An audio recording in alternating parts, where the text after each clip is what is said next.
Hi 皆さんこんにちは。Welcome back to my channel. Today I have invited a special guest, Alex San from Learn Japanese Pod. So he has been living in Japan for more than 20 years. So let's ask him pros and cons of living in Japan and what's his experience like in Japan. And he's fluent in Japanese, so we are gonna be speaking only in Japanese.So this is gonna be very good listening practice for you guys, and also you can learn so much about what's like to live in Japan. Okay, so without a further ado, let's get started. アレックスヤッホー、アレックスです。はい、皆さん今日はね、ランジャパニーズポットのアレックスさんをインタビューしたいと思います。みんな知ってると思うけど、アレックスはLearn Japanese Pod という本当にめっちゃ最高のポッドキャストのホストをしています。はい。いえ。一応知らない人のために、ちょっと Learn Japanese Pod について教えてください。わかりました。Learn Japanese Pod というのは、簡単に言えば、自然な日本語を喋りたい人のためのポッドキャストです。で、月に1回程度で、ポッドキャストをリリースして、アミ先生という人と2人で、日本語のダイアログを練習したりして、あと、日本語をもっと流暢に話せるようにコツを教える。ごめんなさい。コツ教えたるで。なんか大阪弁を使ってきたんですけど、で、そういう、またね、日本の文化と最近の出来事についての話する。だから、そういうなんか楽しい、ポッドキャストをやろうとしてます。ぜひ。めっちゃ楽しいです。私も、2年前かな。日本語のポッドキャストってどんなポッドキャストがあるかなと思って、ちょっと調べてたね。で、アレックスのランジャパニーズポッド見つけて、で、聞いてから、このポッドキャストめっちゃいいと思って、そこからずっと聞いてるんだけど、みんなもね、まだ聞いたことがない人は、ぜひ、iTunes と、Android もある？ある。だから、もしサブスクライブしたいなら、iTunes、いろんなポッドキャストアプリを使えば、もう簡単にサブスクライブすることができる。大丈夫。あと、ウェブサイト、ぜひ見てください。learnjapanesepod.com。そこで、すべてのポッドキャストを聞くことができる。OK。はい。だから皆さん、今これを見ている人は、今すぐちょっと動画止めて、Learn Japanese Pod。アレックスと、検索してみてください。ありがとう。で、その、ポッドキャストを始めようと思ったきっかけってありますか？簡単に言うと、日本語が下手だから。でも、そもそもなぜ Learn Japanese Pod を始めようと思ったかというと、やっぱり昔自分が思うように喋らなかったから。だからすごく、その時に数年間日本に住んでいたけど、日常生活できたけど、会話とかできたけど、全然、自分の満足できなかった。すごい欲求不満だった。だからいろいろ考えてて、どうすればいいかと思って、やっぱり、テキストを使いすぎだったね。OK。教科書？そう、教科書を使いすぎで、だからいろんな方法を考えた結果で、やっぱり他の人に簡単な日本語を教えると、自分の日本語も少し上達できるかなと思った。なるほど。教えることで、もっと自分の日本語を自然にすることができるかなって思ったんだ。かなと思った。で、また、音楽関係の仕事やってるし、だから、音楽を録音したりとか、ミックスしたりするのが好きなので、ポッドキャストを作ると、割と簡単に作れるから、ちょっとポッドキャストを作ってみたん。えだからー、そういう簡単な理由で、Learn Japanese Pod が生まれました。で、ところで、うん。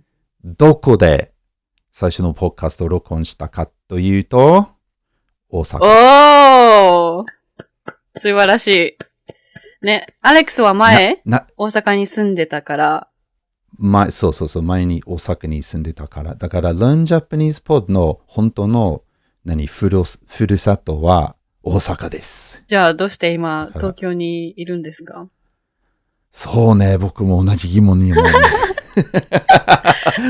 Why did I come to Tokyo? いや、まあ、大阪はすごく楽しかったけど、やっぱり仕事の関係で、東京に引っ越しすることにした。でもやっぱりちょっと大阪懐かしいな、はい、大阪に帰ってきてほしいな。そうで、また大阪遊びに行くよ、本当に。その時はね、ちょっと飲みに行こう。いや、飲みに行こう。そう。日本に何年ぐらい住んでるの？聞けないでください。今はもう26年目ぐらい？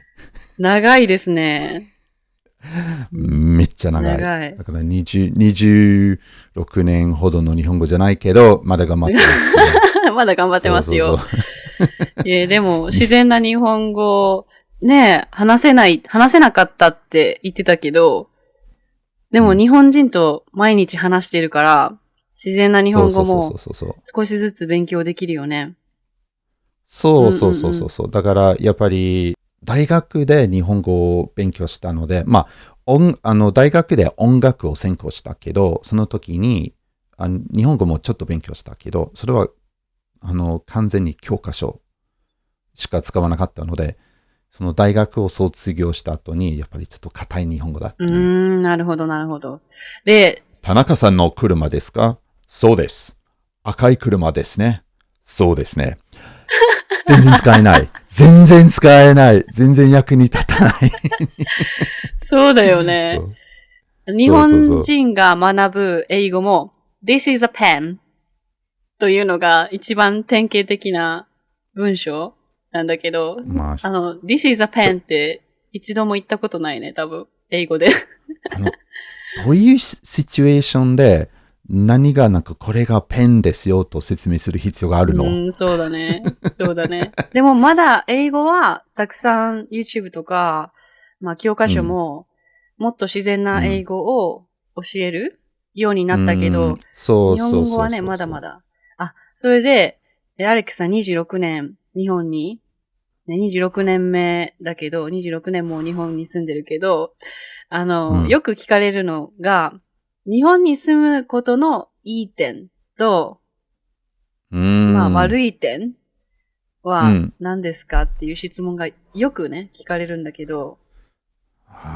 難しい質問ですね。まず日本のいい点は、日本は住みやすい。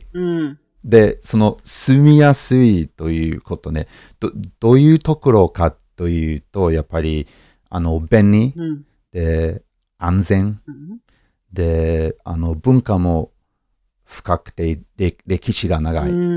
だからかなり安定してる文化だ、安定してる国だと思う。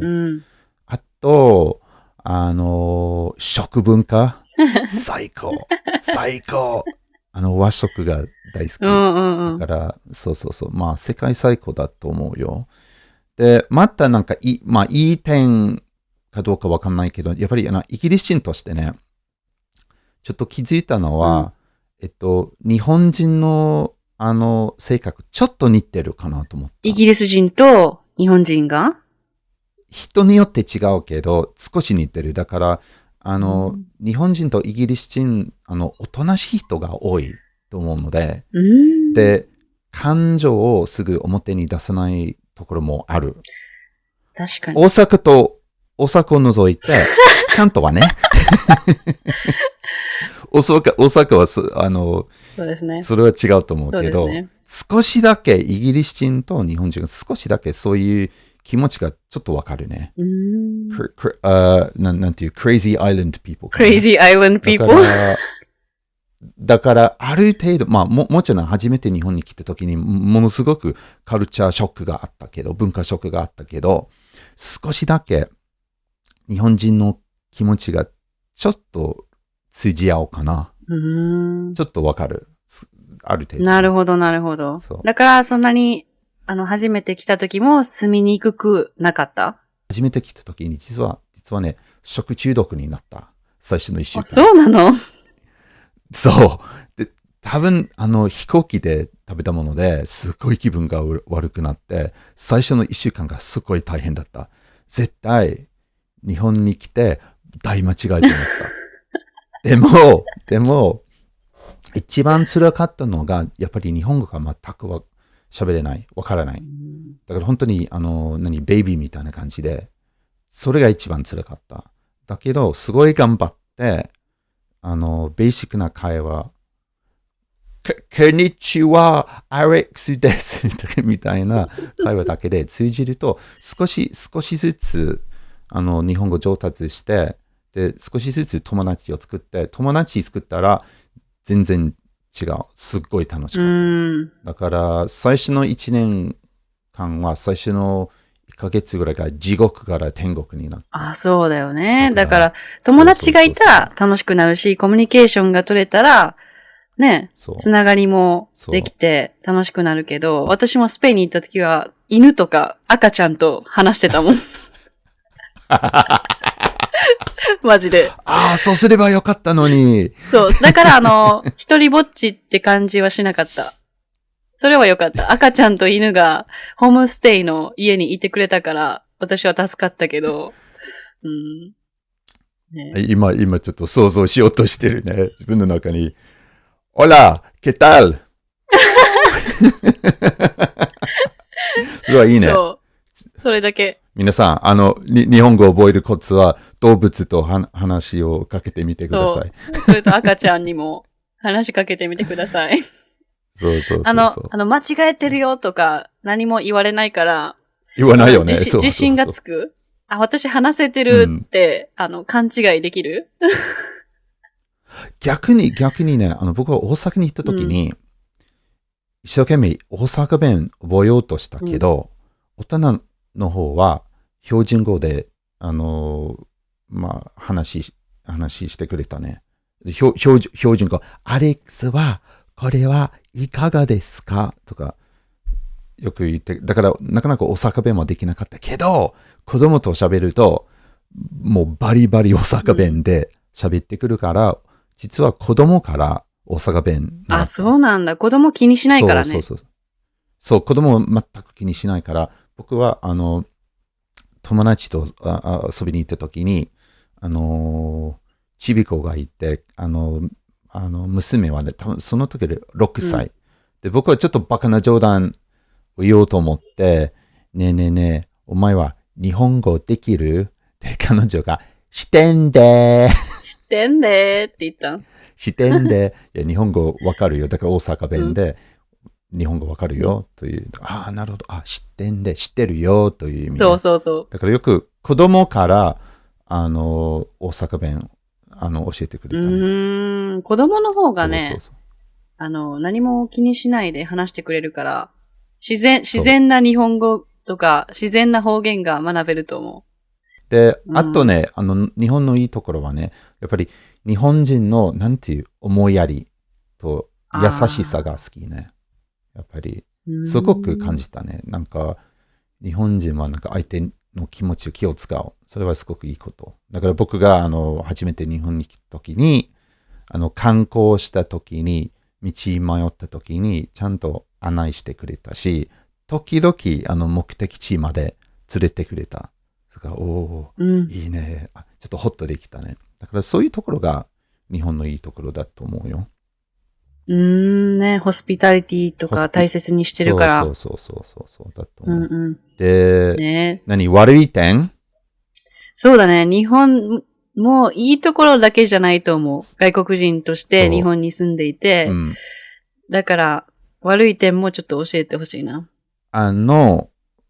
悪い点は、なんていうかな。やっぱり日本人っていうのは、規則と秩序を守る傾向がある。で、別にそのルールを守る、それ自体は問題ないと思うけど、時々日本では、ルールと規則を守りすぎると考え方がちょっと硬くなる。また、問題が起こった時に、時々創造的な、ソリューションがなかなか出てこない。ちょっと感じたね。そうだね。柔軟に対応できない。そう。もうルールはこれだから、これ以外はできませんって言われる、ね。そう。だから、そういうところが、やっぱり、なんか問題があったときに、例えば市役所に行くときになんか書類が必要とか、いや、ちょっと難しいです。just give it to me でもダメです。だから、そういうところはね、もっと柔軟に考えてほしいなと思うけど、まあ、でも別に大きい問題ではない。もう慣れてるから、ちゃんと、なんていう、自分がちゃんとしっかりすると、ルールを守ると、まあ大体問題にならないと思うね。そう。なるほど。あとね、NHK の人が嫌い。嫌いよ。もう NHK はいいチャンネルだと思うけど、別に見る措置はない。見ない。だから別に払わなくていい。でもいつもうるさくてしつこく、なんかゴンゴン。ちゃんと請求書払ってください。何も契約サインしてないのに、すごい、NHK の人も、だから、イルスします、いつも。イルスします。bad boy, I'm sorry. Yeah. bad boy ね。日本、外国人の友達は、みんな日本語話せるけど、日本語話せないふり。そう日本語話せないふりして、日本語食べます。って言ったら、みんな NHK の人は帰るらしい。レイチェルさんみたいね。そう。レイチェルみたいに、日本語食べれる。って言ったら NHK の人はもう帰ってくれるから、それちょっと次の機会に使ってみてください。そう。日本の悪い点は、その規則が、ね、時々厳しすぎることと NHK の人がうるさいことぐらい。そう。あとね、ごめん、ちょっと文句言い過ぎかもしれないけど、自分の国もよく考えてて、イギリスは完璧じゃない、全然。だけど、やっぱり日本人もね、よく日本人が働きすぎという人がいると思うけど、それよりも、出社時間が長すぎ。いるだけで仕事できてるという考え方があるから、もう少しフリータイムを楽しんだ方がいいかなと思った。そう確かに。上司がまだ帰ってないから、私たちも残るっていう考え方で、働くから残るっていう考え方じゃないかもしれない。そう。でも、なんていう、でも、悪い点っていうか、改善するべき点じゃないかな。そうだね。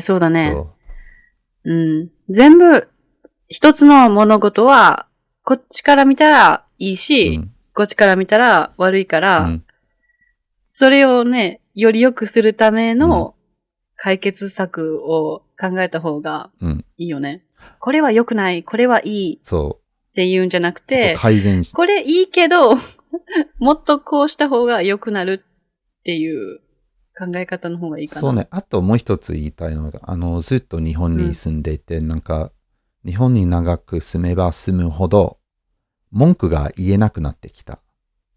ちょっと、まあでも、悪い点があちこちもちろんあると思うけど、初めて来た時に、これがわからない、これが大変だったけど、今もちょっと経験があるから、ちょっと文句の数が減ってきた。要するにちょっと日本慣れたっていうか、それよりも自分の国を考えるね。だから、日本に対して文句言おうと思った時に先に、イギリスはどうかな、やっぱりじゃあ口は、やめとく。だからなんか、日本のところこれがダメだと思ったら、やっぱりイギリスそういう問題がもっとひどいから、じゃあ別に文句言えない。そうそうそう。なんていう、人のことを言えないっていう時が増えてきた気がするね。Okay, how was it? どうでしたか? Of course, there's so much more to talk about, but this is just a part of it. And if you're living in Japan as well, please let me know your pros and cons of living in Japan. I would love to know what's your experience like in Japan. And as you can see, he's speaking very, very natural Japanese and he's using very like high level Japanese. So in the next video, 皆さん, I'm gonna be asking him how he became so fluent and how he is speaking so natural in Japanese and what are his tips to become fluent in Japanese.